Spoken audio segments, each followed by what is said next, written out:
মাঝে মাঝে আমার খুব কৌতূহল হয় এই যে শাশুড়ি বৌমা ননদ এদের মধ্যে পারিবারিক যে এত দ্বন্দ্ব এগুলো কি সেই প্রাচীনকাল থেকেই ছিল? আচ্ছা, অন্যান্য সব সম্পর্কগুলো যদি এত মানিয়ে গুছিয়ে চলা যায় তাহলে শুধুমাত্র এই সম্পর্কগুলো নিয়েই এত দ্বন্দ্ব কেন কাজ করে? এই প্রশ্নটা কিন্তু বেশ জটিল, কারণ দেখুন, একটা সংসারে কিন্তু অনেকে বসবাস করে, যেমন শ্বশুর শাশুড়ি, স্বামী স্ত্রী, দাদা শ্বশুর দাদি শাশুড়ি। আর আগেকার দিনের সংসারের কথা যদি বলি, সেখানে ফুপু শাশুড়ি, খালা শাশুড়ি এগুলোর তো কোনো অভাব ছিল না। সব মিলিয়ে প্রায় সবারই একটা যৌথ পরিবার ছিল। আর পরিবারের এতগুলো মানুষ মিলে একটা সদ্য বিবাহিত মেয়ে বা বাড়ির বউ, তাকে যদি সবাই মিলে তার চলাফেরার খুঁত ধরা শুরু করে, তাহলে সেই বাড়িতে একটা মেয়ের মানসিক শান্তি নিয়ে বাস করা আদৌ কি সম্ভব? আজকালকার কথা না হয় বাদই দিলাম, কারণ এখনকার দিনে সবার চিন্তা ভাবনা প্রায় অনেকটাই চেঞ্জ হয়েছে। আর এছাড়া শ্বশুরবাড়ির মানুষগুলো এতটা জাজমেন্টাল নেই যতটা আগে ছিল। তখনকার সময়ে বাড়ির বউরা সব সময় শ্বশুর বাড়ি নিয়ে একটা আতঙ্কের মধ্যে থাকতো। যদিও এখনকার চিত্র পুরোটাই ভিন্ন, কারণ এখন তো শ্বশুর শাশুড়ি ভয়ে থাকে যে আমার ছেলের বউটা কেমন হবে। কারণ আজকালকার মেয়েরা নিজের শ্বশুর শাশুড়ি মন জুগিয়েই চলাটা অনেক বার্ডেন মনে করে, সেখানে শ্বশুর বাড়ির এত আত্মীয় স্বজনের মন জুগিয়ে চলবে, এটা তো একটা অবিশ্বাস্য ব্যাপার।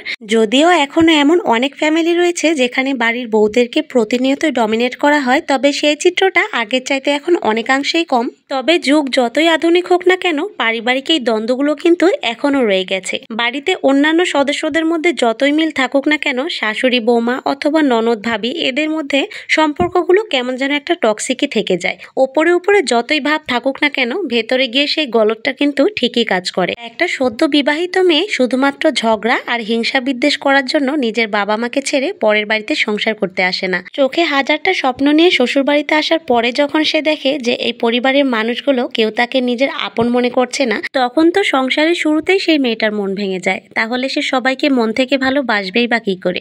বাড়ির বউ বাড়িতে পা দেবার সাথে সাথেই তাকে সবাই বোঝানো শুরু করে, তুমি তোমার শ্বশুর শাশুড়িকে দেখবে, তাদের ভালোবাসবে, তোমার ননদদেরকে ভালোবাসবে।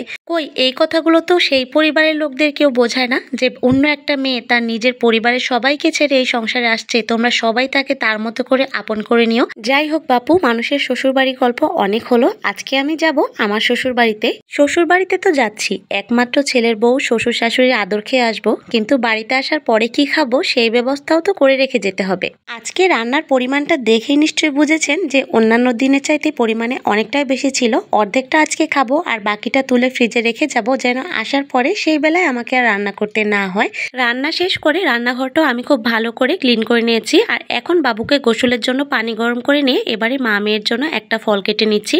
আজকের ভিডিওতে অন্যরকম একটি বিষয় নিয়ে কথা বললাম, কথাগুলো কাউকে ব্যক্তিগতভাবে উদ্দেশ্য করে বলিনি। তো যাই হোক, আজ এ পর্যন্তই। ভালো থাকবেন সবাই, আল্লাহ হাফেজ।